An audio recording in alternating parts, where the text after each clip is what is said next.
2023년 5월 딸이 보낸 첫 여행 사진은 호치민 성당 앞에서 찍힌 밝은 셀카였어요. 그런데 그 뒤에 검은 SUV가 세워져 있었습니다. 이튿날 야시장 사진. 역시 같은 SUV. 딸은 계속 보이네? 신기하지? 라며 대수롭지 않게 보냈어요. 그게 딸을 본 마지막 장면이었습니다. 오늘도 봉인된 사건 노트의 문을 엽니다. 사건의 기록을 따라가며 가려진 조각들을 연결합니다. 그날 무슨 일이 있었는지, 기록이 말하지 못한 진실을 지금부터 함께 확인하시죠. 구독과 좋아요, 알림 설정은 이 기록을 이어가는 힘이 됩니다. 딸의 이름은 박지민. 26살이던 2023년 5월 12일 호치민으로 일주일 자유여행을 떠났죠. 혼자 가는 첫 해외여행이었어요. 아빠는 걱정했지만 딸은 준비도 철저했고 여행 보험까지 들었었거든요. 매일 아침 사진 한 장씩 보내기로 약속했습니다. 5월 13일 오전 첫 번째 사진이 도착했어요. 빨간 벽돌로 지어진 성당 앞에서 환하게 웃고 있는 딸의 모습. 배경엔 관광객들이 보였고 날씨도 화창했죠. 그런데 성당 계단 아래쪽 딸 뒤편으로 검은 SUV 한 대가 세워져 있었습니다. 아빠 박성철은 그냥 스쳐 지나갔어요. 관광지니까 차량이 있는 게 당연하다고 생각했죠. 딸도 별말 없이 오늘 성당 다녀왔어 라고만 했습니다. 성철은 사진 속 딸의 표정만 봤어요. 건강해 보이고 즐거워 보여서 안심했던 거죠. 다음 날 5월 14일 저녁 딸이 보낸 사진은 벤탄 야시장 앞이었어요. 형형색색 조명이 켜진 거리, 그 속에서 음료수를 들고 있는 딸. 그런데 또다시 보였습니다. 프레임 오른쪽 끝에 검은 SUV. 같은 차종, 같은 색깔, 심지어 번호판 위치까지 가려진 상태였죠. 딸은 메시지를 하나 더 보냈어요. 계속 보이네? 신기하지? 웃는 이모티콘까지 붙여서. 성철은 그제야 뭔가 이상하다는 느낌을 받았어요. 하지만 우연일 거라고, 같은 동선일 수도 있다고 생각했습니다. 호치민이 넓지 않으니까 관광 코스가 겹칠 수도 있잖아요. 그날 밤 성철은 다시 사진을 들여다봤어요. 확대해서 보니 SUV의 창문이 살짝 열려 있었죠. 안쪽은 어두웠지만 누군가 앉아있는 듯한 실루엣이 보였습니다. 그냥 주차된 차가 아니었어요. 사람이 타고 있었던 거죠. 그 순간부터 가슴이 두근거리기 시작했습니다. 5월 15일 아침, 딸에게 전화를 걸었어요. 신호는 갔지만 받지 않았죠. 문자를 보냈습니다. 지민아 괜찮아? 답장은 2시간 뒤에 왔어요. 응 잘 지내, 오늘 메콩강 투어 가려고. 짧고 건조한 문장이었지만 별다른 의심은 하지 않았습니다. 딸이 바쁘게 움직이고 있구나 싶었던 거죠. 그날 저녁부터 연락이 끊겼어요. 딸의 휴대폰은 꺼져 있었고 메시지도 읽지 않았죠. 다음 날 오전까지 아무런 소식이 없었습니다. 성철은 예약했던 호텔로 전화를 걸었어요. 프론트 직원은 영어로 대답했죠. 체크아웃 기록은 없고 방에도 없다고 했습니다. 짐도 그대로 있다고 했어요. 5월 16일 오후 성철은 경찰에 신고했어요. 해외 실종 사건이라 국내 경찰이 할 수 있는 건 제한적이었죠. 베트남 현지 경찰과 협조가 필요하다. 시간이 걸린다. 그런 말만 돌아왔어요. 여권 번호 확인하고 호텔 측에 연락하고 그게 전부였습니다. 성철은 직접 움직이기로 결심했죠. 가만히 기다릴 수만은 없었어요. 딸이 보낸 사진들을 하나씩 확대해봤어요. 성당 사진 속 검은 SUV, 야시장 사진 속 검은 SUV, 메콩 강투어 예약 화면을 캡처한 사진 뒤편에도 또 보였죠. 주차된 위치만 다를 뿐 같은 차량이었습니다. 이건 우연이 아니었어요. 번호판은 항상 가려져 있었어요. 각도 때문에 안 보이는 게 아니라 의도적으로 가린 듯한 느낌이었죠. 스티커인지 천인지 알 수 없는 무언가가 번호판을 덮고 있었습니다. 그것도 매번 같은 방식으로요. 누군가 추적당하지 않으려고 일부러 가린 거였죠. 성철은 전직 군수부대 정비관 출신이었어요.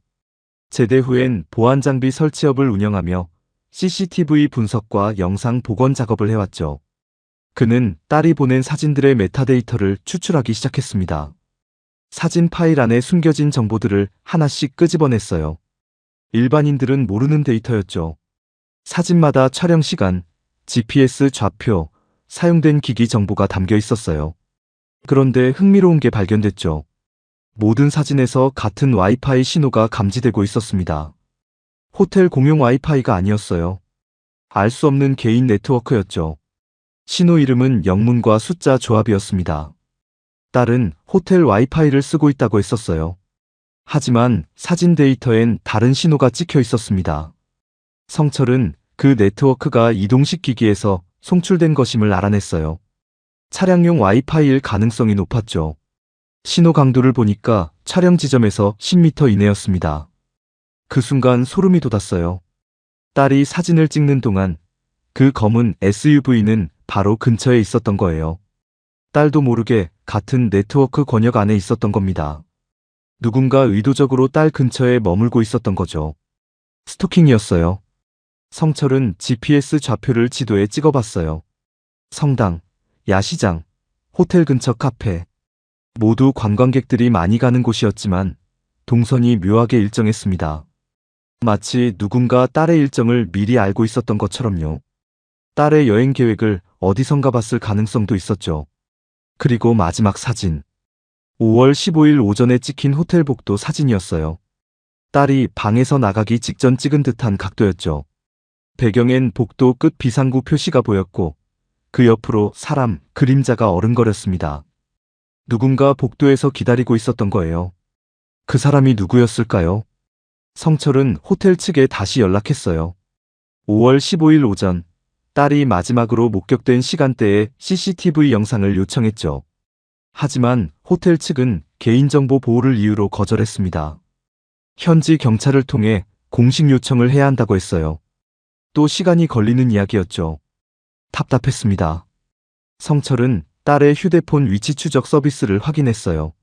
마지막 신호는 5월 15일 오후 1시경 420 강 인근에서 잡혔습니다. 그 이후론 완전히 꺼진 상태였죠. 배터리가 나간 건지 누군가 강제로 끈 건지 알 수 없었어요. 강 근처라는 게 더 불안했습니다. 그날 밤 성철은 잠을 이루지 못했어요. 딸이 보낸 사진들을 계속 들여다봤죠. 그 검은 SUV가 왜 계속 따라다녔을까? 우연일 리 없었습니다. 누군가 의도를 갖고 딸을 감시하고 있었던 겁니다. 그 목적이 뭐였을까요? 5월 17일 새벽, 성철은 비행기 표를 끊었어요. 그날 오후 호치민행 직항편이었죠. 경찰을 기다릴 수 없었습니다. 딸을 찾는 건 아빠의 몫이었어요. 성철은 여권과 딸의 사진 파일들을 챙겨 집을 나섰습니다. 공항으로 향하는 차 안에서 성철은 딸이 마지막으로 보낸 메시지를 다시 읽었어요. 응, 잘 지내. 오늘 메콩강 투어 가려고. 문장 끝에 마침표가 없었어요. 딸은 항상 마침표를 찍는 아이였거든요. 그게 신호였을까요? 아니면 급하게 보낸 메시지였을까요? 비행기는 정오에 이륙했어요. 성철은 창밖을 보며 딸의 얼굴을 떠올렸습니다. 환하게 웃던 성당 앞 사진. 그 뒤에 서 있던 검은 SUV. 그 안에 누가 타고 있었을까요? 왜 딸을 따라다녔을까요? 호치민 공항에 도착한 건 오후 4시였어요. 성철은 택시를 타고 딸이 묵었던 호텔로 향했죠. 차창 밖으로 낯선 도시 풍경이 스쳐 지나갔습니다. 오토바이들이 빽빽하게 도로를 채우고 있었고 간판들은 모두 베트남어였어요. 어디선가 딸도 이 거리를 걸었을 겁니다. 택시기사에게 호텔 이름을 보여줬어요. 기사는 고개를 끄덕이며 출발했죠. 성철은 핸드폰으로 딸의 사진들을 다시 확인했습니다. 검은 SUV가 찍힌 모든 장소를 체크했어요. 그 차량을 찾아야 했습니다. 호텔에 도착한 건 오후 5시가 넘어서였어요. 프론트에서 영어로 물었죠. 딸의 여권 사본을 보여주며 마지막으로 본 게 언제냐고. 직원은 고개를 저었습니다. 5월 15일 오전 이후론 못 봤다고 했어요. 성철은 딸의 방을 보여달라고 요청했어요. 직원은 난처한 표정을 지었지만 결국 열쇠를 건넸죠. 3층 복도 끝방이었습니다. 문을 열자 딸의 가방이 침대 위에 놓여 있었어요. 화장품, 옷까지, 여권 사본까지 그대로였습니다. 딸은 아무것도 챙기지 않고 나간 거였어요. 지갑과 휴대폰만 들고 나갔던 겁니다. 잠깐 나갔다 올 생각이었을까요? 아니면 누군가 급하게 나가라고 했던 걸까요? 방 안엔 딸의 흔적만 남아 있었습니다. 성철은 창밖을 내다봤어요. 호텔 앞 주차장이 보였죠. 그곳에 검은 SUV가 서 있었을 거예요. 딸을 기다리며 성철은 딸의 방에서 하룻밤을 보냈어요. 호텔 측이 허락해 준 거였죠. 침대에 누워 천장을 바라보며 딸이 마지막으로 본 풍경을 상상했습니다. 딸도 이 천장을 봤을까요? 아침에 일어나 창밖을 내다봤을까요? 5월 18일 새벽, 성철은 호텔 복도를 걸었어요. 딸이 마지막 사진을 찍었던 그 복도였죠. 비상구 표시가 희미하게 빛나고 있었습니다. 사진 속 그림자가 서 있던 자리. 그곳엔 아무것도 없었어요. 하지만 바닥을 자세히 보니 뭔가 이상했습니다. 복도 카펫에 희미한 자국이 남아 있었어요. 신발 밑창 자국 같았죠. 성철은 무릎을 굽혀 자세히 살폈습니다. 먼지가 쌓인 부분과 깨끗한 부분이 구분됐어요. 누군가 이곳에 오래 서 있었던 겁니다. 딸을 기다리며 성철은 핸드폰으로 그 자국을 촬영했어요. 신발 사이즈는 270 정도로 보였죠. 남자였습니다. 복도 끝 비상구 문을 열어봤어요. 계단이 지하까지 이어져 있었죠. 손잡이에 지문 채취용 가루 같은 게 묻어 있었습니다. 누군가 이미 조사를 했던 거예요. 호텔 측인지 경찰인지는 알 수 없었어요. 성철은 계단을 따라 내려갔습니다. 지하 주차장으로 연결되는 문이 있었어요. 그 문은 잠겨 있지 않았죠. 밀면 바로 열렸습니다. 딸도 이 길로 내려갔을까요? 주차장은 어두웠어요. 형광등 몇 개만 깜빡이고 있었죠. 차량은 서너 대 정도 세워져 있었습니다. 성철은 주차장을 천천히 걸으며 바닥을 살폈어요. 기름 자국, 타이어 흔적, 그리고 뭔가 다른 것. 주차구역 한쪽에 담배꽁초가 여러 개 떨어져 있었어요. 같은 브랜드였죠. 누군가 이곳에서 오랫동안 대기했던 겁니다. 성철은 그 담배꽁초들을 비닐봉지에 담았어요. 증거가 될 수도 있었으니까요. 오전이 되자 성철은 호텔 프론트로 내려갔습니다. 전날과 다른 직원이 근무 중이었어요. 성철은 딸의 사진을 보여주며 물었죠. 5월 15일에 이 사람 봤냐고. 직원은 고개를 끄덕였습니다. 그날 오전에 로비를 지나가는 걸 봤대요. 혼자였고 급한 듯 보였다고 했죠. 누군가와 통화를 하는 것 같았다고 했습니다. 표정은 어땠냐고 묻자 직원은 잠시 생각하더니 대답했어요. 불안해 보였다고. 성철은 CCTV 확인을 다시 요청했어요. 이번엔 경찰 신고 접수증을 보여줬죠. 직원은 매니저를 불렀고 한참을 기다린 끝에 영상을 볼 수 있었습니다. 작은 모니터 앞에 앉았어요. 손이 떨렸죠. 5월 15일 오전 10시 40분. 딸이 로비로 내려오는 모습이 보였어요. 흰색 티셔츠에 청바지 차림이었죠. 가방은 들고 있지 않았습니다. 핸드폰만 손에 쥐고 있었어요. 딸은 로비를 가로질러 정문으로 향했어요. 그런데 문 앞에서 잠깐 멈칫했죠. 밖을 내다보는 듯한 동작이었습니다. 무언가 확인하는 것처럼 보였어요. 그리고 나갔습니다. 성철은 화면을 멈추고 직원에게 물었어요. 밖에 차량이 대기하고 있었냐고. 직원은 기억나지 않는다고 했죠. 그날 손님이 많아서 일일이 확인하지 못했대요. 하지만 택시는 아니었을 거라고 했습니다. 택시는 호출하면 호텔 앞에 바로 서는데 그날 딸은 호출하지 않았대요. 그럼 누군가 미리 대기하고 있었다는 얘기였죠. 성철은 영상을 계속 돌렸습니다. 딸이 나간 뒤 약 30초 후, 한 남자가 로비를 지나 같은 방향으로 나갔어요. 그 남자는 검은색 모자를 눌러쓰고 있었어요. 얼굴은 정확히 보이지 않았죠. 키는 170 후반쯤 되어 보였고 체격은 보통이었습니다. 손에 든 건 없었지만 걸음걸이가 빨랐어요. 딸을 쫓아간 겁니다. 성철은 그 장면을 핸드폰으로 촬영했어요. 매니저는 난처한 표정을 지었지만 막지 않았죠. 성철은 영상을 몇 번이고 돌려봤습니다. 그 남자의 신발이 눈에 들어왔어요. 운동화였는데 밑창이 두꺼웠죠.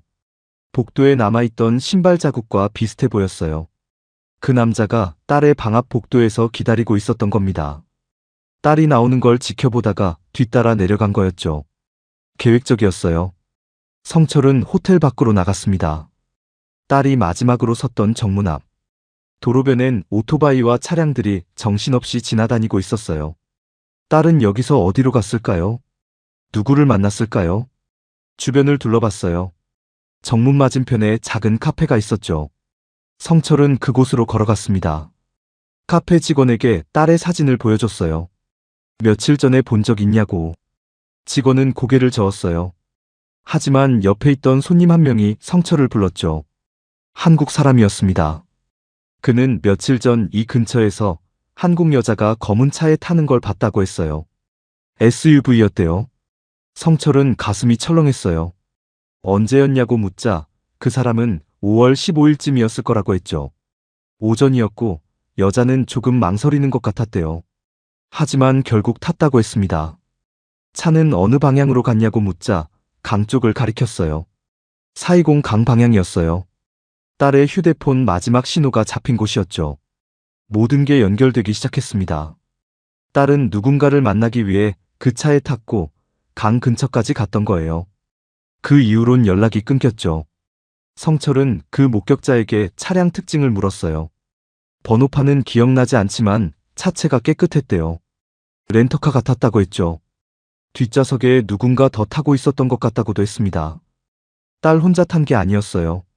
성철은 그에게 연락처를 받았어요. 나중에 경찰 조사가 있을 수도 있으니까요. 그리고 다시 호텔로 돌아왔습니다. 딸의 방으로 올라가 짐을 살폈어요. 뭔가 단서가 있을 거라고 생각했죠. 가방 속엔 여행 일정표가 있었어요. 딸이 손으로 쓴 메모였죠. 5월 13일 성당, 5월 14일 야시장, 5월 15일 메콩 강투어. 그런데 메콩 강투어 밑에 작은 글씨로 뭔가 적혀 있었습니다. 민수 오빠? 민수. 성철은 그 이름을 본 적이 없었어요. 딸의 친구 중에 민수라는 이름은 없었거든요. 그럼 누구였을까요? 딸이 호치민에서 만난 사람이었을까요? 성철은 딸의 SNS 계정을 확인했어요. 최근 팔로워 목록을 뒤졌죠. 그 중에 민수라는 이름을 가진 사람이 한 명 있었습니다. 프로필 사진은 없었고 게시물도 없었어요. 며칠 전에 딸을 팔로우한 계정이었죠. 성철은 그 계정에 메시지를 보냈어요. 딸을 아냐고. 답장은 오지 않았습니다. 하지만 읽음 표시가 떴어요. 누군가 보고 있었던 겁니다. 그날 밤 성철의 핸드폰에 알 수 없는 번호로 전화가 왔어요. 베트남 국가번호였죠. 받자 남자 목소리가 들렸습니다. 한국말이었어요. 더 이상 찾지 마세요. 성철은 소리쳤어요. 내 딸 어디 있어? 상대는 대답하지 않았죠. 그냥 한마디만 더 했습니다. 딸은 안전해요. 하지만 아버지가 계속 움직이면 달라질 수 있어요. 전화는 끊겼어요. 성철은 그 번호로 다시 걸었지만 받지 않았죠. 손이 떨렸습니다. 딸은 살아있었어요. 하지만 누군가에게 붙잡혀 있었던 겁니다. 성철은 그날 밤 잠을 이룰 수 없었어요. 전화 속 남자의 목소리가 계속 맴돌았죠. 딸은 안전해요. 하지만 아버지가 계속 움직이면 달라질 수 있어요. 협박이었습니다. 멈추라는 경고였어요. 하지만 성철은 멈출 수 없었죠. 딸이 어딘가에 갇혀 있다는 게 확실했으니까요. 5월 19일 새벽, 성철은 호텔을 나섰습니다. 목격자가 가리켰던 420 강 방향으로 향했어요. 택시를 타고 강변 도로를 달렸어요. 새벽 공기는 습했고 강물 냄새가 차 안까지 스며들었죠. 딸의 휴대폰 마지막 신호가 잡힌 지점. 택시기사에게 GPS 좌표를 보여주며 그 근처에 내려달라고 했습니다. 기사는 의아한 표정을 지었지만 고개를 끄덕였어요. 도착한 곳은 강변 창고 지대였어요. 오래된 건물들이 줄지어 서 있었죠. 대부분 문이 잠겨 있었고 사람 기척은 없었습니다. 성철은 천천히 걸으며 주변을 살폈어요. 딸이 이곳에 왔었을까요? 창고 벽면엔 낙서들이 가득했어요. 페인트가 벗겨진 철문, 깨진 유리창, 버려진 공간 같았죠. 하지만 바닥을 보니 최근에 차량이 지나간 흔적이 있었습니다. 타이어 자국이 선명했어요. 성철은 그 자국을 따라 걸었어요. 창고 뒤편으로 이어지고 있었죠. 좁은 골목길을 지나자 더 큰 창고가 나타났습니다. 문은 반쯤 열려 있었어요. 안을 들여다봤죠. 어두웠어요. 핸드폰 손전등을 켜고 들어갔습니다. 냄새가 났어요. 곰팡이 냄새와 몬가탄 냄새가 섞여 있었죠. 바닥엔 담배꽁초와 음료수 캔들이 널려 있었습니다. 누군가 이곳을 사용했던 거예요. 창고 안쪽으로 더 들어가자 의자 몇 개가 보였어요. 플라스틱 의자였죠. 그중 하나엔 끈 자국이 남아 있었습니다. 누군가 묶여 있었던 흔적이었어요. 성철의 심장이 빠르게 뛰기 시작했죠. 바닥을 자세히 살폈어요. 먼지 사이로 뭔가 반짝이는 게 보였습니다. 손으로 집어들었죠. 머리핀이었어요. 딸이 자주 사용하던 그 머리핀. 검은색 금속 재질의 작은 꽃장식이 달린. 성철은 그 머리핀을 꽉 쥐었어요. 딸이 여기 있었던 겁니다. 이 창고에 끌려왔었던 거예요. 언제까지 있었을까요? 지금은 어디에 있을까요? 창고 벽면을 살피던 중 뭔가 이상한 걸 발견했어요. 벽에 긁힌 자국이 있었죠. 손톱으로 긁은 것처럼 보였습니다. 가까이 다가가 확인했어요. 숫자였어요. 희미하게 새겨진 숫자. 270. 무슨 의미일까요? 방번호? 거리? 아니면 다른 뭔가? 성철은 그 숫자를 사진으로 찍었습니다. 창고를 나와 주변을 더 둘러봤어요. 인근에 또 다른 창고들이 있었죠. 하나씩 확인하기 시작했습니다. 대부분 비어 있었지만 한 곳에서 이상한 걸 발견했어요. 바닥에 검은색 SUV의 타이어 자국. 폭이 넓고 깊었어요. 무거운 차량이 자주 드나들었다는 증거였죠. 성철은 그 자국을 따라가 봤습니다. 창고 밖 도로로 이어지고 있었어요. 하지만 도로에서는 흔적이 사라졌죠. 오전이 되자 주변에 사람들이 나타나기 시작했어요. 창고 관리인으로 보이는 남자가 성철을 발견하고 다가왔죠. 뭐 하는 거냐고 물었습니다. 성철은 딸의 사진을 보여줬어요. 이 사람 봤냐고. 관리인은 사진을 유심히 들여다봤어요. 고개를 끄덕이더니 며칠 전에 봤다고 했죠. 검은 차에서 내리는 걸 봤대요. 남자 2명이 함께 있었다고 했습니다. 여자는 혼자 걷지 못하는 것 같았대요. 성철은 급하게 물었어요. 언제였냐고. 관리인은 5월 15일이나 16일쯤이었을 거라고 했죠. 정확한 날짜는 기억나지 않지만 그 차가 여러 번 왔다고 했습니다. 항상 밤에 왔대요. 어느 창고에 갔냐고 묻자 관리인은 멀리 있는 건물을 가리켰어요. 저기 끝에 있는 큰 창고라고 했죠. 그곳은 한 달 전부터 누가 임대해서 쓰고 있다고 했습니다. 누가 임대했냐고 묻자 외국인이라고만 했어요. 한국 사람인지 중국 사람인지는 모르겠대요. 성철은 그 창고로 향했어요. 회색 철제 건물이었죠. 문은 굳게 잠겨 있었습니다. 창문으로 안을 들여다보려 했지만 가려져 있었어요. 뭔가 숨기고 있는 게 분명했죠. 건물 뒤편으로 돌아가 봤어요. 작은 창문 하나가 살짝 열려 있었죠. 성철은 그 틈으로 안을 들여다봤습니다. 어두웠지만 희미하게 뭔가 보였어요. 책상과 의자, 그리고 벽에 붙은 지도. 지도를 자세히 보려고 눈을 가늘게 떴어요.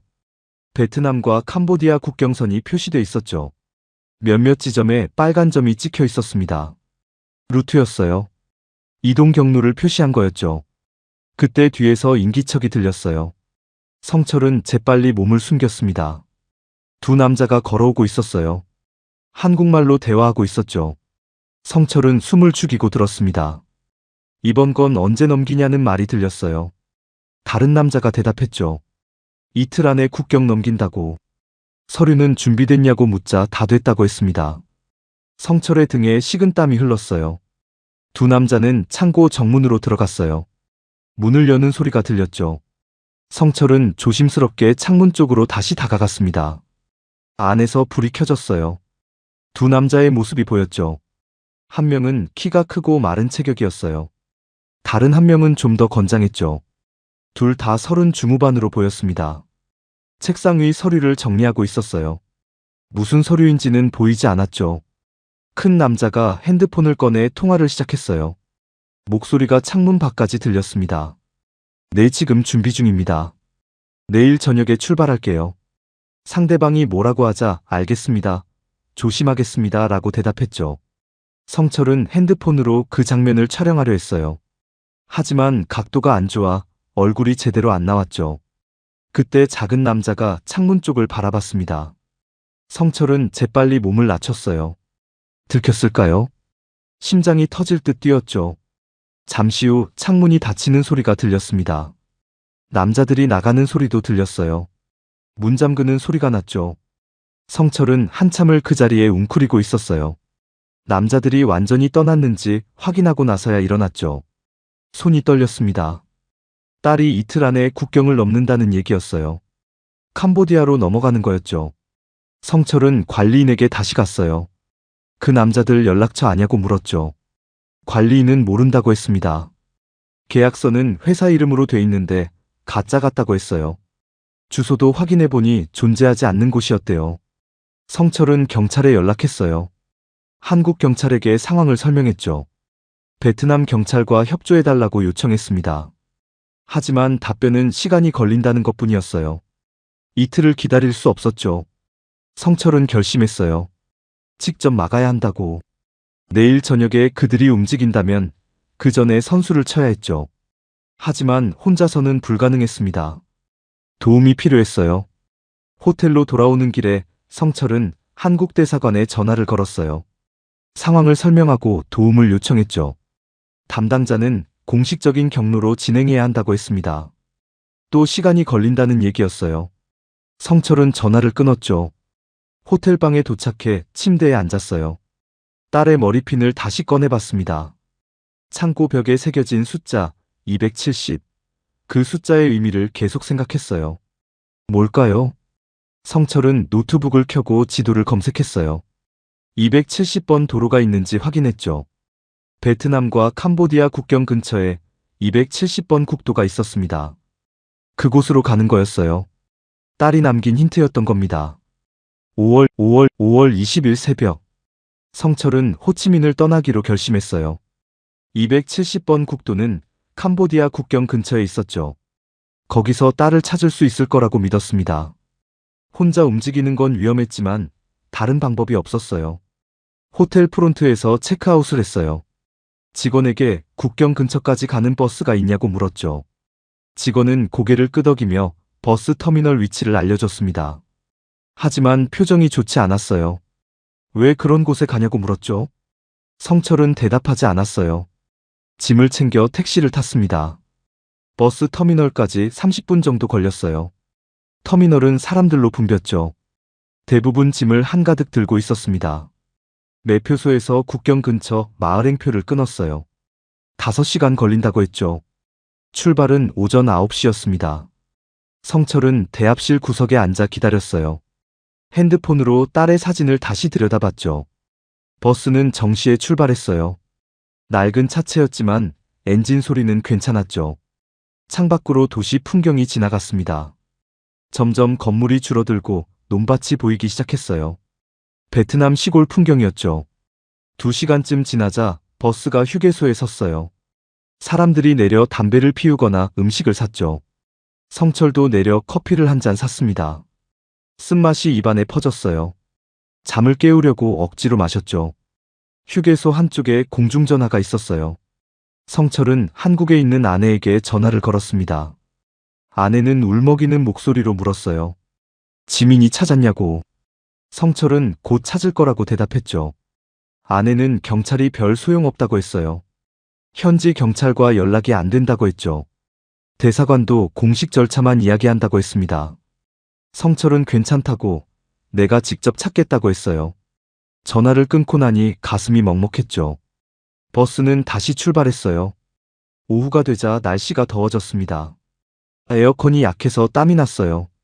창문을 열었지만 들어오는 바람도 뜨거웠죠. 승객들은 대부분 졸고 있었습니다. 성철은 노트북을 꺼내 지도를 다시 확인했어요. 270번 국도 주변 지역을 확대해봤죠. 작은 마을 몇 개가 표시돼 있었습니다. 그중 한 곳에 창고 표시가 있었어요. 물류센터였죠. 인터넷으로 그 물류센터를 검색해봤어요. 정식 등록된 업체는 아니었죠. 하지만 몇몇 게시판에 그곳 이야기가 올라와 있었습니다. 수상한 곳이라는 글들이었어요. 밤에 트럭들이 자주 드나든다는 내용도 있었죠. 한 게시글이 눈에 들어왔어요. 국경 근처에서 사람들을 실어 나르는 조직이 있다는 내용이었죠. 관광객을 대상으로 사기를 치고 억지로 데려간다는 얘기였습니다. 성철의 손이 떨렸어요. 딸도 그렇게 당한 거였죠. 오후 2시쯤 버스가 국경 근처 마을에 도착했어요. 작은 마을이었죠. 건물은 몇 채 없었고 도로도 포장이 안 된 곳이 많았습니다. 버스에서 내리자 습한 공기가 얼굴을 감쌌어요. 주변은 조용했죠. 성철은 마을 사람에게 물류센터 위치를 물었어요. 나이 든 남자가 손가락으로 방향을 가리켰죠. 저 길로 3km쯤 가면 있다고 했습니다. 걸어서 1시간 정도 걸린다고 했어요. 택시는 없냐고 묻자 고개를 저었죠. 성철은 걷기 시작했어요. 비포장도로였고 먼지가 날렸죠. 햇볕이 강해서 금방 땀이 났습니다. 가방을 메고 걷는 게 쉽지 않았어요. 하지만 멈출 수 없었죠. 30분쯤 걸었을까요? 저 멀리 큰 건물이 보이기 시작했어요. 회색 철제 건물이었죠. 호치민 창고지대에서 봤던 것과 비슷한 구조였습니다. 주변엔 트럭 몇 대가 세워져 있었어요. 성철은 조심스럽게 다가갔어요. 건물 옆 숲으로 들어가 몸을 숨겼죠. 쌍안경을 꺼내 건물을 관찰했습니다. 정문엔 경비원이 한 명 서 있었어요. 담배를 피우며 주변을 경계하고 있었죠. 건물 옆에 작은 창문들이 있었어요.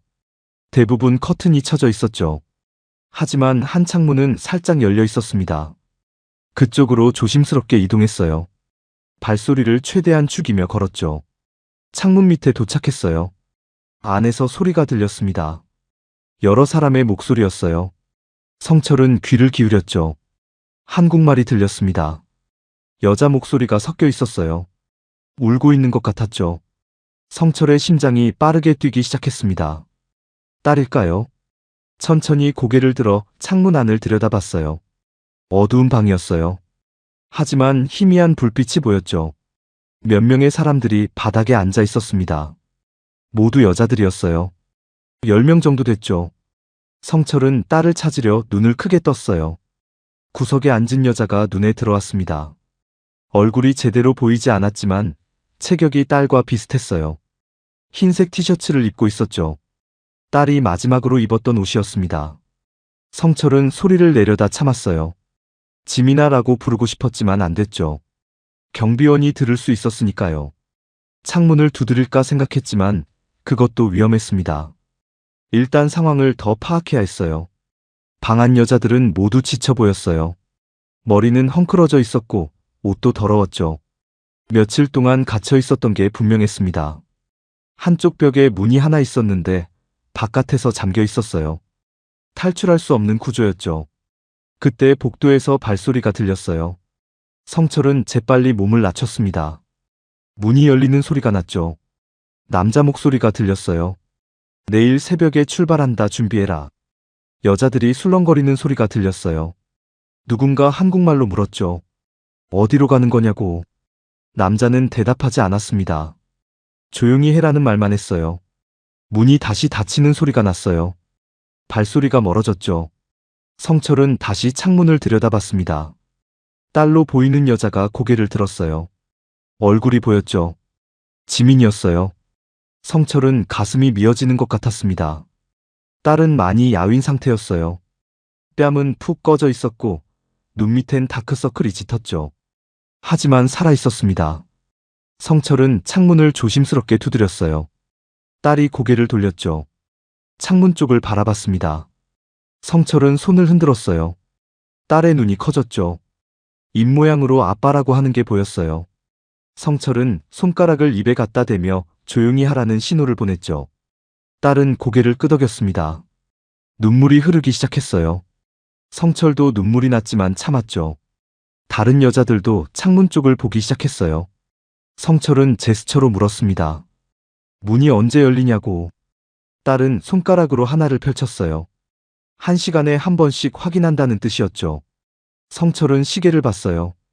오후 4시였습니다. 5시에 다시 문이 열릴 거였어요. 그 전에 뭔가 해야 했죠. 하지만 혼자서는 불가능했습니다. 성철은 딸에게 기다리라는 신호를 보냈어요. 딸은 불안한 표정으로 고개를 끄덕였죠. 성철은 조심스럽게 그 자리를 벗어났습니다. 숲속으로 들어가 생각했어요. 어떻게 딸을 구할 수 있을까? 경찰을 부를까 생각했지만 시간이 없었어요. 새벽에 출발한다고 했죠. 국경을 넘으면 더 이상 추적할 수 없었습니다. 오늘 밤 안에 구해야 했어요. 성철은 주변을 살폈죠. 건물 뒤편에 전기 배전함이 보였어요. 전원을 차단하면 혼란을 만들 수 있을 거라고 생각했죠. 하지만 그것만으론 부족했습니다. 경비원들을 제압할 방법도 필요했어요. 성철은 가방을 뒤졌습니다. 호신용으로 가져온 작은 칼이 있었어요. 그게 전부였죠. 무기라고 하기엔 부족했지만 없는 것보단 나았습니다. 성철은 해가 지기를 기다렸어요. 밤이 되면 움직이기로 했죠. 해가 지기 시작했어요. 성철은 숲속에 숨어 건물을 계속 관찰했죠. 오후 6시쯤 트럭 한 대가 도착했습니다. 짐을 싣고 있었어요. 상자들이었죠. 경비원이 2명 더 나타났어요.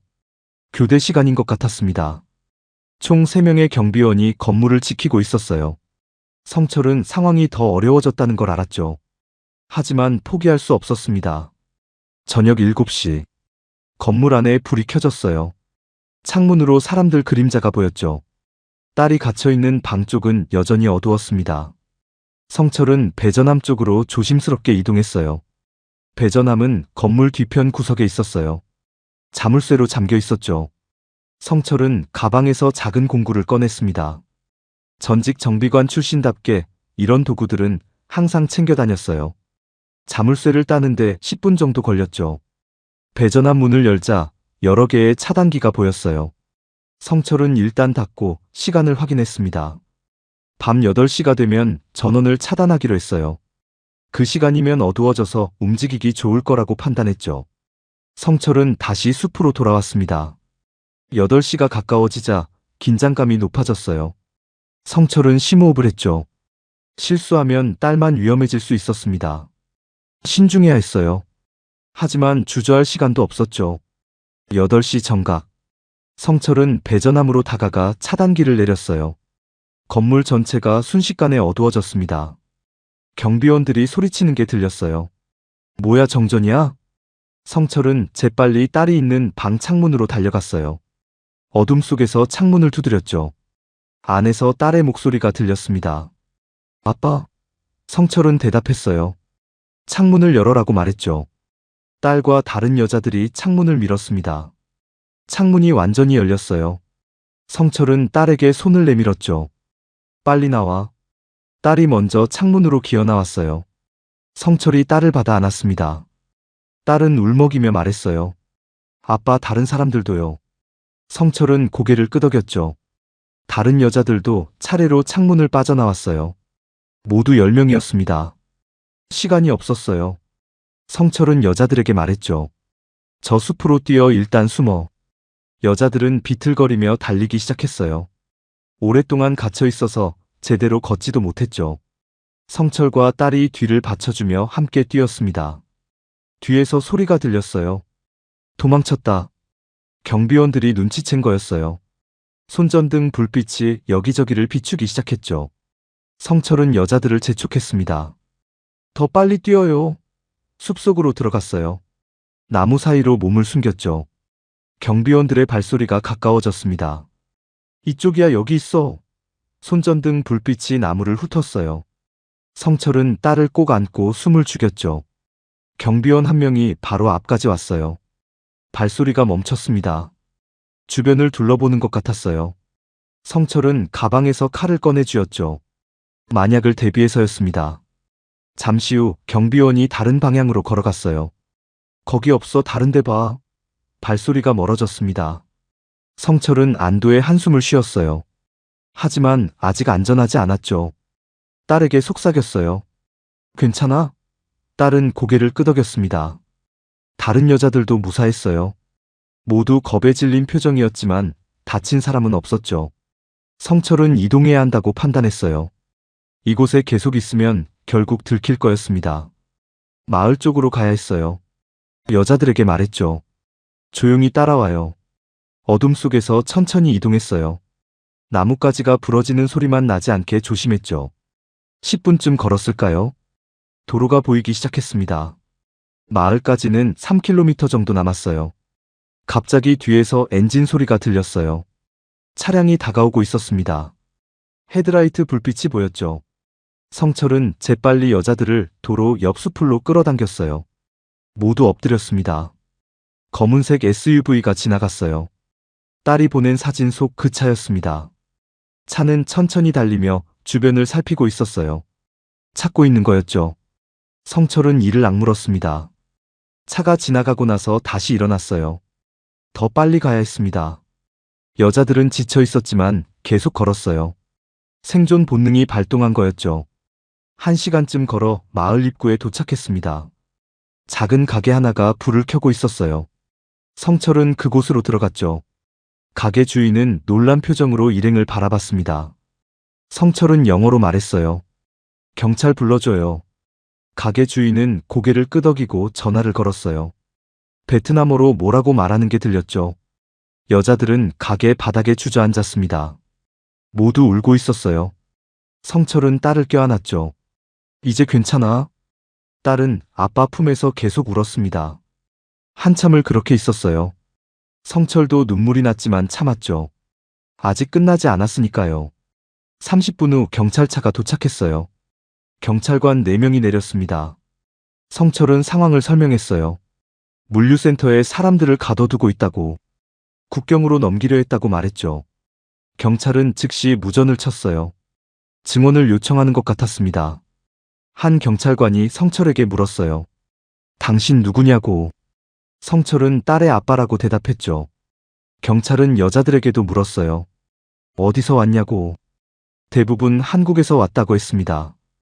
몇 명은 중국인이었고 한 명은 태국인이었어요. 모두 여행 중에 납치당한 거였죠. 경찰차 2대가 더 도착했어요. 경찰관들은 물류센터로 향했습니다. 성철과 여자들은 가게에 남아있으라고 했어요. 안전을 위해서였죠. 성철은 딸 옆에 앉았습니다. 딸이 말했어요. 아빠 고마워. 성철은 딸의 머리를 쓰다듬었죠. 당연한 거야. 딸은 다시 울음을 터뜨렸습니다. 1시간쯤 지나 경찰들이 돌아왔어요. 3명의 남자를 체포했다고 했죠. 건물 안에서 서류들도 발견했대요. 인신매매 조직이 확실하다고 했습니다. 성철은 안도했어요. 경찰은 모두 경찰서로 가자고 했어요. 조사를 받아야 한다고 했죠. 성철과 여자들은 경찰차에 나눠 탔습니다. 딸은 성철 옆에 바짝 붙어 앉았어요. 손을 꼭 잡고 놓지 않았죠. 경찰서로 가는 동안 딸이 말했어요. 처음엔 친절한 사람인 줄 알았대요. 민수라고 자신을 소개한 남자. SNS로 먼저 연락이 왔다고 했죠. 호치민 구경시켜준다고 했대요. 처음엔 거절했지만 계속 연락이 왔대요. 안전한 곳만 간다고 했고 결국 5월 15일에 만나기로 했다고 합니다. 호텔 앞에서 만났는데 다른 남자도 있었대요. 그때부터 이상했다고 했죠.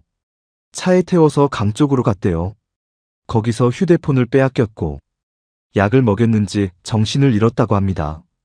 깨어나니 창고에 갇혀 있었대요. 다른 여자들도 같은 방법으로 잡혀왔다고 했죠. 매일 국경을 넘는다는 얘기를 들었대요. 어디로 가는지는 모른다고 했습니다.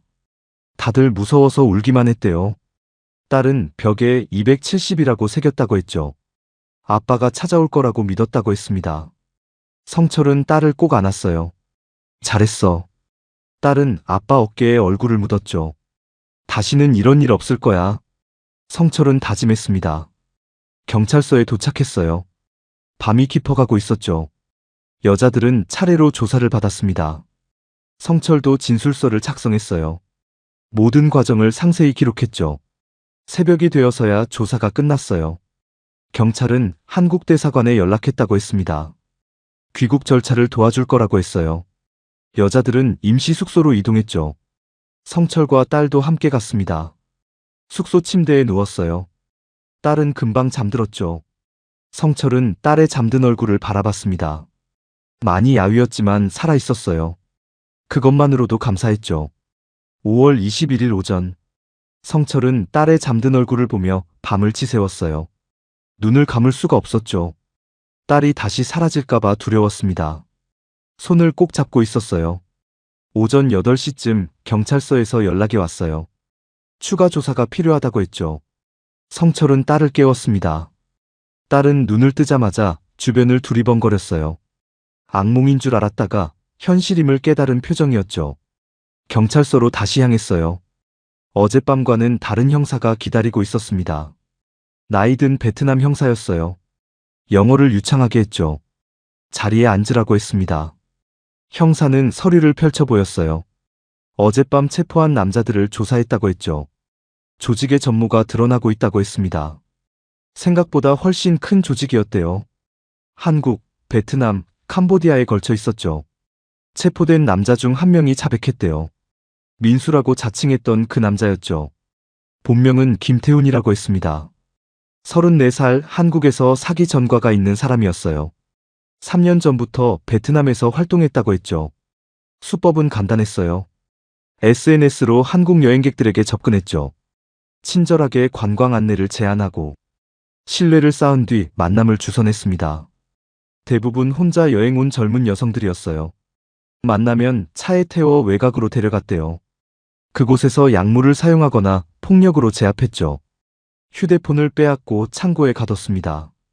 며칠 동안 감금한 뒤 국경을 넘겼다고 했어요. 캄보디아로 넘어가면 끝이었죠. 캄보디아에선 다른 조직이 받았대요. 불법 카지노나 유흥업소로 팔려갔다고 합니다. 여권을 빼앗기고 빚을 지게 만들어 도망가지 못하게 했어요. 몇 년씩 갇혀 지내는 경우도 많았대요. 형사는 안타까운 표정을 지었죠. 성철은 주먹을 불끈 쥐었어요. 그런 놈들이. 형사는 계속 설명했습니다. 이번에 구출된 여성이 10명이지만 더 많은 피해자가 있을 거라고 했어요. 이미 국경을 넘긴 사람들도 있었죠. 형사는 딸에게 물었어요. 민수가 처음 연락한 게 언제냐고. 딸은 기억을 더듬었죠. 한 달 전쯤이었다고 했습니다. 여행 계획을 SNS에 올렸는데 그때 팔로우가 들어왔대요. 처음엔 여행 정보만 물어봤대요. 호치민 맛집이나 관광지 같은 거요. 자연스럽게 대화가 이어졌다고 했죠. 딸도 경계심 없이 답장했다고 합니다. 친절한 사람인 줄 알았대요. 여행 며칠 전부터 본격적으로 만남을 제안했대요. 공항까지 마중 나가겠다고도 했죠. 딸은 거절했지만 계속 연락이 왔습니다. 호치민 도착 후에도 매일 메시지가 왔대요. 결국 5월 15일에 만나기로 한 거였죠. 형사는 고개를 끄덕였어요. 전형적인 수법이라고 했습니다. 장기간에 걸쳐 신뢰를 쌓는 거라고 했어요. 피해자가 경계심을 풀게 만드는 거죠. 딸의 잘못이 아니라고 했습니다. 형사는 다른 서류를 꺼냈어요. 김태훈의 휴대폰에서 발견한 내용이라고 했죠. 대화 목록이 수십 개였습니다. 모두 한국 여성들과의 대화였어요. 같은 방식으로 접근하고 있었던 거였죠. 일부는 이미 피해를 당한 것으로 보인다고 했어요. 대화가 갑자기 끊긴 경우들이었죠. 형사는 한국 경찰과 협조해서 수사를 확대할 거라고 했습니다. 더 많은 피해자를 찾아야 한다고 했어요. 성철은 꼭 그래달라고 부탁했죠. 형사는 또 다른 증거를 보여줬어요. 물류센터에서 발견한 장부였습니다. 거래 내역이 기록돼 있었어요. 사람마다 가격이 매겨져 있었죠. 성철은 치가 떨렸습니다. 딸의 이름도 있었어요. 5월 16일 입고 5월 21일 출고 예정. 사람을 물건 취급하듯 기록돼 있었죠. 가격도 적혀 있었습니다. 성철은 그 장부를 보고 눈을 감았어요. 하루만 늦었어도 딸을 잃을 뻔했던 거였어요. 국경을 넘으면 추적이 불가능했을 겁니다. 형사도 그렇게 말했죠. 아버지가 잘하셨다고. 포기하지 않아서 구할 수 있었다고 했습니다. 조사는 오전 내내 이어졌어요. 다른 피해자들도 차례로 진술했죠. 모두 비슷한 이야기였습니다. SNS로 접근받고 신뢰하게 되고 만났다가 납치당한 것. 수법이 똑같았어요. 한 여성은 일주일 동안 갇혀 있었다고 했어요. 또 다른 여성은 열흘이었다고 했죠. 가장 오래 갇혀 있던 사람은 보름이었습니다. 매일 국경을 넘는다는 협박을 들었대요. 도망치려 하면 죽인다고 했다고 했죠. 점심때쯤 한국 대사관 직원이 도착했어요. 영사 1명과 직원 2명이었죠. 피해자들의 귀국을 도와주러 왔다고 했습니다. 임시 여권 발급과 항공권 예약을 도와줄 거라고 했어요. 성철은 고마웠죠. 영사는 성철에게 따로 말했어요. 이번 사건이 언론에 알려질 거라고 했죠. 한국에서도 관심이 높을 거라고 했습니다. 인터뷰 요청이 들어올 수도 있다고 했어요. 성철은 딸의 사생활이 걱정됐죠. 영사는 신상은 보호할 거라고 했어요. 하지만 사건 자체는 알려질 필요가 있다고 했죠. 다른 여행객들이 조심할 수 있도록. 성철은 고개를 끄덕였습니다. 맞는 말이었어요. 오후에 변호사가 왔어요. 피해자들의 법률 지원을 위해서였죠. 가해자들을 상대로 손해배상 청구를 할 수 있다고 했습니다. 형사처벌과 별개로 민사상 책임을 물을 수 있다고 했어요. 피해자들은 관심을 보였죠. 형사는 김태훈 외에 2명이 더 체포됐다고 했어요. 한 명은 베트남인 공범이었고 다른 한 명은 한국인 브로커였죠. 셋 다 인신매매 혐의로 기소될 거라고 했습니다. 최고 20년형까지 선고받을 수 있다고 했어요. 하지만 조직의 우두머리는 아직 잡지 못했대요. 캄보디아 쪽에 있을 거라고 추정된다고 했죠. 국제 공조 수사를 진행할 거라고 했습니다. 시간이 걸릴 거라고 했어요. 성철은 꼭 잡아달라고 했죠. 저녁이 되자 피해자들은 숙소로 돌아갔어요. 내일 오전 비행기로 한국에 갈 예정이었죠. 성철과 딸도 같은 비행기를 탈 거였습니다. 드디어 집으로 돌아가는 거예요. 성철은 안도했죠. 숙소로 가는 차 안에서 딸이 물었어요. 아빠 어떻게 날 찾았어? 성철은 사진 속 검은 SUV 이야기를 했죠. 와이파이 신호, GPS 좌표, 벽에 새긴 270, 모든 단서를 따라왔다고 했습니다. 딸은 울먹였어요. 아빠가 아니었으면 어떻게 됐을까? 성철은 딸의 손을 잡았죠. 괜찮아, 이제 끝났어. 하지만 성철도 알고 있었습니다. 진짜 끝이 아니라는 걸. 조직의 핵심은 아직 잡히지 않았어요. 다른 피해자들은 여전히 어딘가에 갇혀 있을 겁니다. 이 사건은 하나의 조직을 무너뜨린 것뿐이었죠. 더 큰 범죄망이 여전히 작동하고 있었습니다. 숙소에 도착해 짐을 챙겼어요. 딸의 가방은 호텔에서 가져온 거였죠. 여권과 옷가지들이 그대로 있었습니다. 딸은 가방을 보며 말했어요. 다시는 혼자 여행 안 갈래? 성철은 웃었어요. 언젠가는 다시 갈 수 있을 거야. 하지만 더 조심하면서. 딸은 고개를 끄덕였죠. 그래도 한동안은 무서울 것 같다고 했습니다. 밤이 깊어갔어요. 내일이면 한국이었죠. 아내가 공항에서 기다리고 있을 겁니다. 가족이 다시 모이는 거예요. 성철은 창밖을 바라봤습니다. 저 어딘가에 아직 구조받지 못한 사람들이 있겠죠. 누군가의 딸이, 누군가의 가족이. 성철은 다짐했어요. 이 이야기를 알려야겠다고. 더 이상의 피해자가 나오지 않도록. 5월 22일 새벽. 공항으로 가는 버스 안에서 성철은 다른 피해자들을 바라봤어요. 10명의 여성들. 모두 살아서 돌아가는 거였죠. 하지만 표정은 밝지 않았습니다. 한 여성이 성철에게 다가왔어요. 27살 이수진이라고 자신을 소개했죠. 감사하다고 했습니다. 아버님이 아니었으면 우리 모두 끝났을 거라고. 성철은 고개를 저었어요. 이수진은 조용히 말했어요. 저기 창고에 있을 때 다른 방도 있었다고. 자신들이 있던 방 옆에 또 다른 문이 있었대요. 잠겨 있었지만 안에서 소리가 들렸다고 했죠. 여자들 목소리였다고 합니다. 성철은 형사에게 그 얘기를 했냐고 물었어요. 이수진은 고개를 끄덕였죠. 어젯밤 조사 때 말했다고 합니다. 형사는 확인해 보겠다고 했대요. 하지만 건물을 다시 수색했을 때 아무도 없었다고 했죠. 비어 있었다고 했어요. 방 안엔 침대와 의자만 있었대요. 사람이 있던 흔적은 있었지만 이미 옮긴 뒤였다고 합니다. 조직이 눈치챈 거였죠. 구출 작전이 있던 날 밤 급히 다른 곳으로 옮긴 거였습니다. 성철은 가슴이 답답했어요. 더 많은 사람을 구할 수도 있었는데. 이수진은 말했죠. 그래도 우린 살았잖아요. 그것만으로도 감사해야 한다고 했습니다. 공항에 도착했어요. 대사관 직원이 수속을 도와줬죠.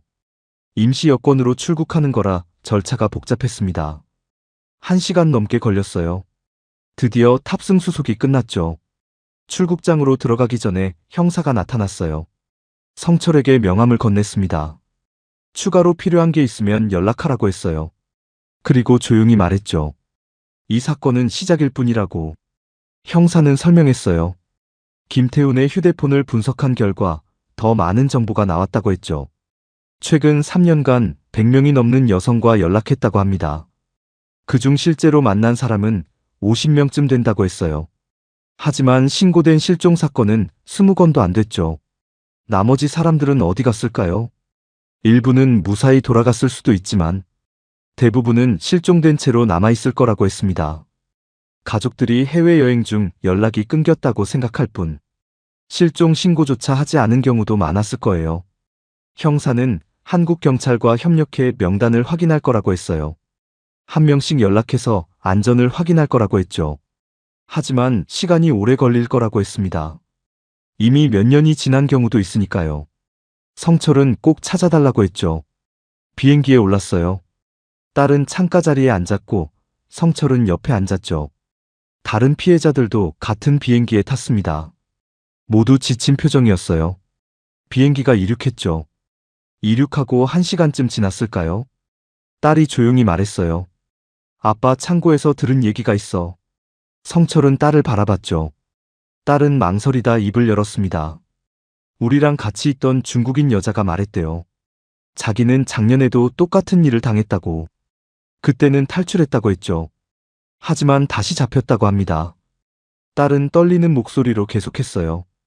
그 여자 말로는 조직이 한 곳만 있는 게 아니래요. 베트남에만도 여러 곳이 있다고 했죠.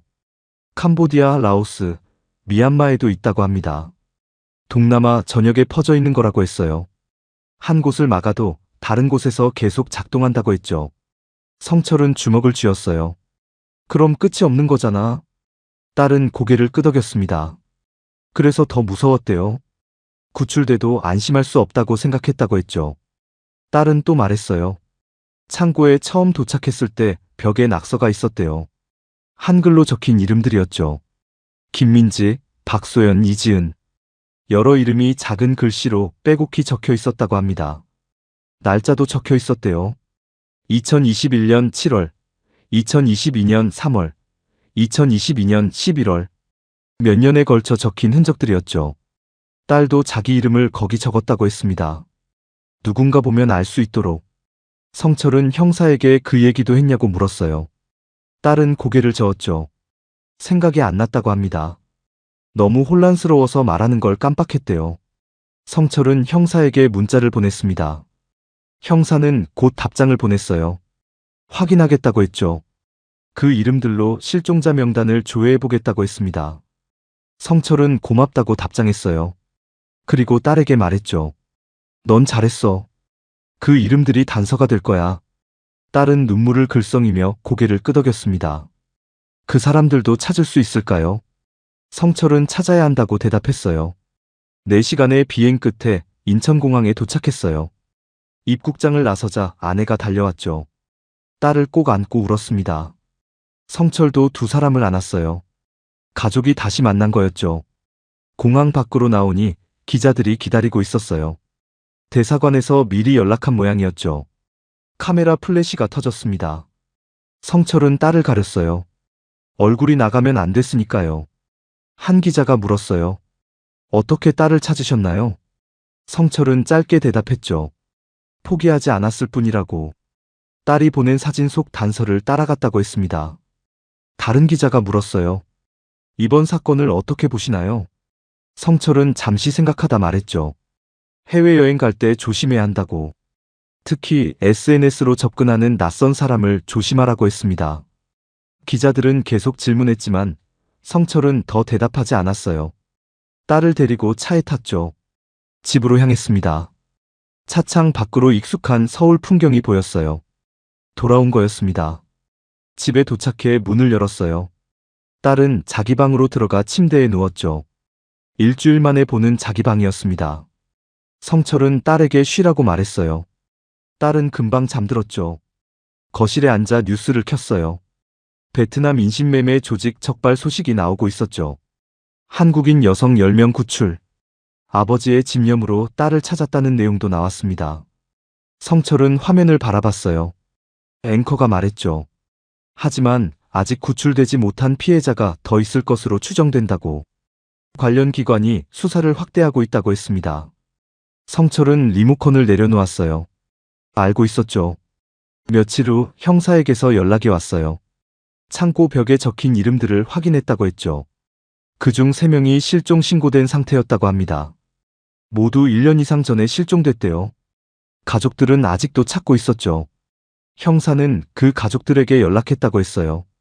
딸이 그 이름들을 봤다는 사실을 알렸다고 했죠. 아직 생존해 있을 가능성이 있다고. 가족들은 희망을 가졌다고 합니다. 하지만 찾기는 쉽지 않을 거라고 했어요. 이미 캄보디아나 다른 나라로 넘어갔을 가능성이 높다고 했죠. 국제 공조 수사가 필요하다고 했습니다. 시간이 오래 걸릴 거라고 했어요. 성철은 알겠다고 대답했죠. 하지만 마음이 무거웠습니다. 딸은 천천히 회복하고 있었어요. 밤마다 악몽을 꿨지만 점점 나아졌죠. 심리 상담도 받기 시작했습니다. 트라우마를 극복하는데 시간이 필요했어요. 성철은 옆에서 지켜봤죠. 한 달쯤 지났을까요? 딸이 성철에게 말했어요. 아빠, 나 인터뷰하고 싶어. 성철은 놀라서 물었죠. 왜? 딸은 대답했어요. 다른 사람들이 조심할 수 있게. 내 이야기가 누군가에게 도움이 될 수도 있잖아. 그리고 아직 구조 못 받은 사람들. 그 사람들을 찾는 데 도움이 되고 싶다고 했습니다. 성철은 딸을 꼭 안았어요. 용기 있는 결정이라고 했죠. 하지만 힘들 거라고도 했습니다.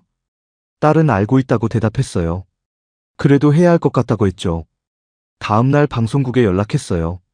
딸의 인터뷰를 제안했죠. 얼굴은 가리고 목소리는 변조하는 조건이었습니다.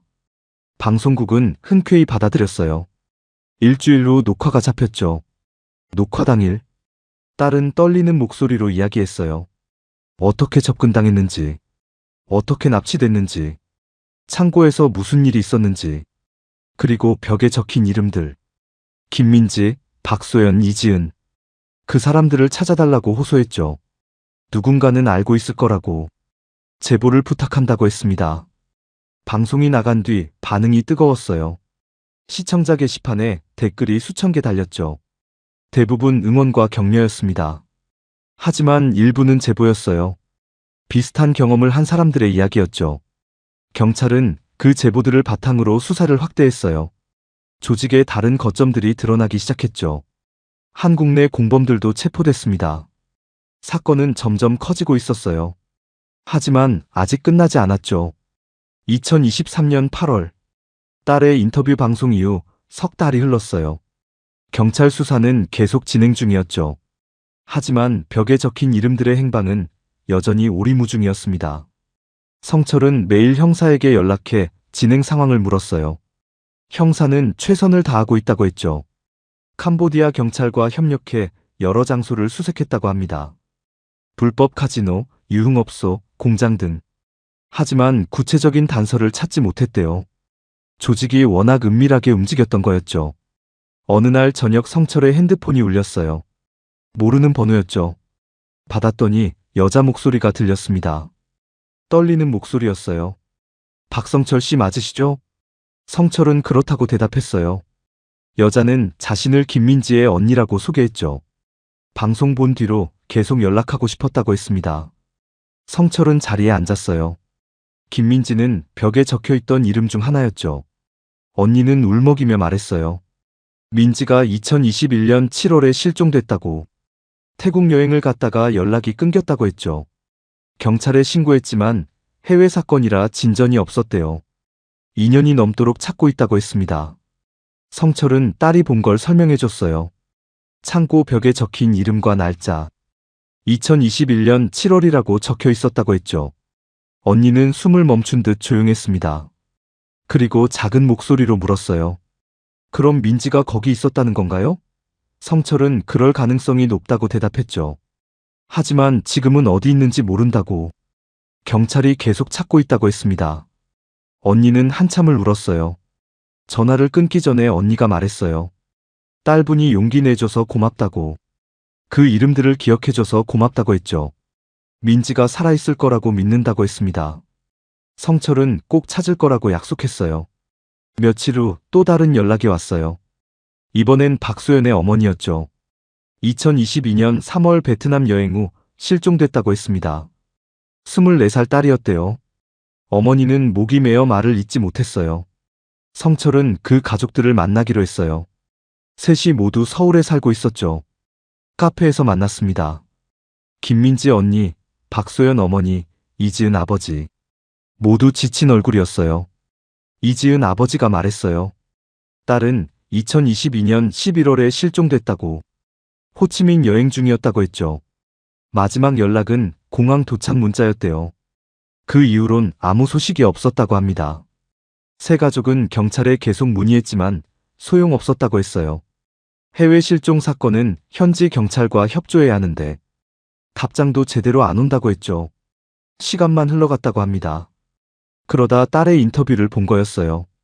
성철은 형사 연락처를 알려줬어요. 직접 연락해서 정보를 공유하라고 했죠. 가족들의 제보가 수사에 도움이 될 거라고 했습니다. 세 가족은 고맙다고 했어요. 함께 찾아보자고 했죠. 그날 이후 성철은 그 가족들과 자주 연락했어요. 서로 정보를 공유했죠. 경찰 수사 진행 상황도 나눴습니다. 하지만 좋은 소식은 없었어요. 시간만 흘러갔죠. 2023년 10월, 형사에게서 연락이 왔어요. 캄보디아에서 한국 여성 2명을 발견했다고 했죠. 불법 카지노에 있었다고 합니다. 성철은 가슴이 뛰었어요. 형사는 신원을 확인 중이라고 했어요. 여권이 없어서 시간이 걸린다고 했죠. 하지만 한 명이 자신을 박소연이라고 말했다고 합니다. 성철은 즉시 박소연 어머니에게 연락했어요. 어머니는 비명을 질렀죠. 일주일 후 확인됐어요. 정말 박소연이 맞다고 했습니다. 1년 반 만에 찾은 거였어요. 어머니는 캄보디아로 날아갔죠. 성철도 동행했습니다. 캄보디아 푸놈펜의 한 보호시설. 박소연은 그곳에 있었어요. 많이 야윈 모습이었죠. 어머니가 달려가 안았습니다. 두 사람은 한참을 울었어요. 성철은 조금 떨어져서 그 모습을 봤어요. 딸을 처음 찾았을 때가 떠올랐죠. 그때의 안도감과 눈물이. 가슴이 뭉클했습니다. 한 가족이 다시 만난 거였어요. 박소연은 천천히 이야기했어요. 베트남 창고에 일주일쯤 있었다고 했죠. 그 뒤 캄보디아로 넘어왔다고 합니다. 카지노에서 일하게 됐대요. 여권을 빼앗기고 빚을 떠안았다고 했죠. 도망치려 했지만 감시가 심했대요. 1년 넘게 갇혀 지냈다고 합니다. 최근 경찰 단속으로 구조됐다고 했어요. 성철의 딸 이야기를 들었다고 했죠. 그래서 희망을 가졌다고 합니다. 박소연은 창고에서 다른 사람들도 봤다고 했어요. 김민지와 이지은도 있었다고 했죠. 함께 캄보디아로 넘어왔다고 합니다. 하지만 다른 곳으로 보내졌대요. 어디로 갔는지는 모른다고 했죠. 성철은 형사에게 그 정보를 전했어요. 형사는 수사를 확대하겠다고 했죠. 캄보디아 내 다른 지역도 수색할 거라고 했습니다. 시간이 걸리겠지만 포기하지 않겠다고 했어요. 성철은 고맙다고 말했죠. 한국으로 돌아온 뒤 성철은 김민지 언니와 이지은 아버지를 만났어요. 박소연을 찾았다는 소식을 전했죠. 두 가족은 울며 기뻐했습니다. 그럼 우리 가족도 찾을 수 있을 거라고 했어요. 성철은 꼭 그럴 거라고 했죠. 2024년 1월, 또 한 명이 발견됐어요. 이지은이었죠. 라오스의 한 공장에서 일하고 있었다고 합니다. 불법 노동자로 착취당하고 있었대요. 이지은 아버지는 라오스로 날아갔어요. 성철도 함께 갔죠. 이지은은 울면서 아버지를 안았습니다. 2년 넘게 갇혀 지냈다고 했어요. 매일 공장에서 16시간씩 일했다고 했죠. 이지은도 김민지 이야기를 했어요. 작년까지 같이 있었다고 했습니다. 하지만 몇 달 전 다른 곳으로 보내졌대요. 미얀마 쪽이라고 들었다고 했죠. 정확한 위치는 모른다고 했습니다. 형사는 미얀마 쪽으로 수사를 확대했어요. 하지만 미얀마 상황이 복잡하다고 했죠. 내전 중이라 접근이 어렵다고 합니다. 시간이 더 걸릴 거라고 했어요. 성철은 걱정됐죠. 김민지 언니는 매일 연락했어요. 소식이 있냐고 물었죠. 성철은 계속 기다려야 한다고 말했습니다. 경찰이 최선을 다하고 있다고. 언니는 포기하지 않겠다고 했어요. 2024년 6월, 성철의 딸은 대학교로 복학했어요. 1년을 쉬고 다시 학교로 돌아간 거였죠. 여전히 가끔 악몽을 꾸지만 많이 나아졌습니다. 심리 상담도 계속 받고 있었어요. 새로운 시작이었죠. 딸은 사회복지학과로 전과했어요. 인신매매 피해자를 돕고 싶다고 했죠. 자신과 같은 경험을 한 사람들을 돕겠다고 했습니다. 성철은 딸이 자랑스러웠어요. 힘든 경험을 딛고 일어선 거였죠. 어느 날 저녁 집에 돌아온 딸이 말했어요. 아빠 오늘 학교에서 발표했어. 내 경험을 이야기했다고 했죠. 교수님도 학생들도 관심 있게 들었대요. 앞으로 이 문제를 연구하고 싶다고 했습니다. 성철은 딸을 안아줬어요. 잘하고 있다고 했죠. 네가 겪은 일이 헛되지 않을 거라고. 많은 사람들에게 도움이 될 거라고 했습니다. 딸은 고개를 끄덕이며 웃었어요. 그날 밤 성철은 창밖을 바라봤어요. 1년이 넘는 시간이 흘렀죠. 딸을 찾아 베트남으로 떠났던 그날부터 많은 일이 있었습니다. 하지만 아직 끝나지 않았어요. 김민지는 아직 찾지 못했죠. 다른 이름 없는 피해자들도 여전히 어딘가에 있을 겁니다. 성철은 그들을 위해 기도했어요. 언젠가 가족 품으로 돌아갈 수 있기를. 그날이 오기를 바랐습니다. 핸드폰이 울렸어요. 김민지 언니였죠. 성철은 전화를 받았습니다. 언니의 떨리는 목소리가 들렸어요. 방금 형사님한테 연락 왔어요. 미얀마에서 한국 여성을 발견했대요. 신원 확인 중이라고 하는데 나이랑 특징이 민지랑 비슷하대요. 언니는 울고 있었죠. 성철은 조용히 대답했습니다. 곧 확인될 거예요. 좋은 소식이길 바라요. 언니는 고맙다고 말했어요. 성철 씨가 아니었으면 여기까지 못 왔을 거라고. 성철은 아니라고 했죠. 포기하지 않은 당신의 힘이에요. 가족의 사랑이에요. 그게 결국 딸을 찾게 하는 거라고 했습니다. 전화를 끊고 성철은 한숨을 쉬었어요. 그리고 다시 창밖을 바라봤죠. 저 어딘가에 아직도 돌아오지 못한 사람들이 있어요. 누군가의 딸이, 누군가의 가족이 어두운 곳에 갇혀 하루하루를 버티고 있을 겁니다. 하지만 포기하지 않는 가족들이 있는 한, 그들을 찾는 사람들이 있는 한, 희망은 남아있는 거였어요. 2024년 12월, 성철은 공항에 서 있었어요. 입국장 출구를 바라보며 기다렸죠. 옆에는 김민지 언니가 서 있었습니다. 두 손을 꼭 쥐고 떨고 있었어요. 문이 열렸어요. 여자 한 명이 휠체어를 타고 나왔죠. 많이 쇠약해진 모습이었지만 얼굴은 분명했습니다. 김민지였어요. 언니가 달려갔어요. 민지를 끌어안고 울었죠. 민지도 울고 있었습니다. 3년 만에 재회였어요. 성철은 그 모습을 보며 눈시울을 붉혔죠. 김민지는 미얀마 국경 근처 마을에서 발견됐대요. 심하게 다쳐 움직이지 못하는 상태였다고 합니다. 현지 병원에서 치료받고 돌아온 거였어요. 회복하는 데 시간이 걸릴 거라고 했죠. 하지만 살아서 돌아왔습니다. 공항을 나서며 성철은 하늘을 올려다봤어요. 구름 사이로 햇살이 비치고 있었죠. 딸도 옆에서 같이 걸었습니다. 오늘 김민지 언니를 응원하러 함께 나온 거였어요. 딸이 조용히 말했죠. 아빠, 우리가 한 일이 의미 있었던 것 같아. 성철은 딸의 어깨를 감싸며 대답했어요. 그래, 의미 있었어. 그리고 앞으로도 계속될 거야. 딸은 고개를 끄덕였습니다. 하지만 성철은 알고 있었어요. 이게 끝이 아니라는 걸. 아직도 돌아오지 못한 사람들이 있다는 걸. 벽에 적혔던 이름들 외에도 이름 없이 사라진 사람들이 더 많다는 걸. 그래도 포기할 수 없었죠. 한 명이라도 더 찾아야 했습니다. 한 가족이라도 더 다시 만나게 해야 했어요. 그게 성철이 할 수 있는 일이었죠. 딸을 찾았던 그 집념으로 성철은 핸드폰을 꺼내 형사에게 문자를 보냈어요. 김민지 무사히 도착했습니다. 다른 사건들은 어떻게 되고 있나요?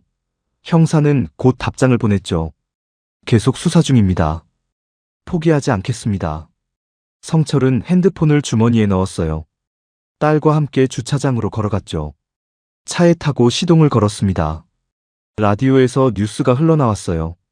동남아 인신매매 조직 추가 적발. 한국 여성 피해자 보호 대책 마련. 해외여행 시 주의사항 당부. 성철은 볼륨을 줄였어요. 그리고 천천히 차를 몰았죠.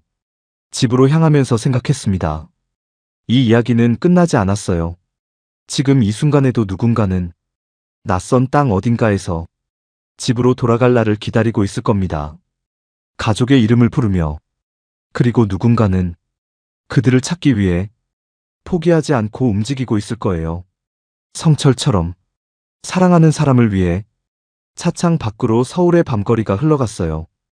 불빛들이 반짝이고 있었죠. 평화로운 풍경이었습니다.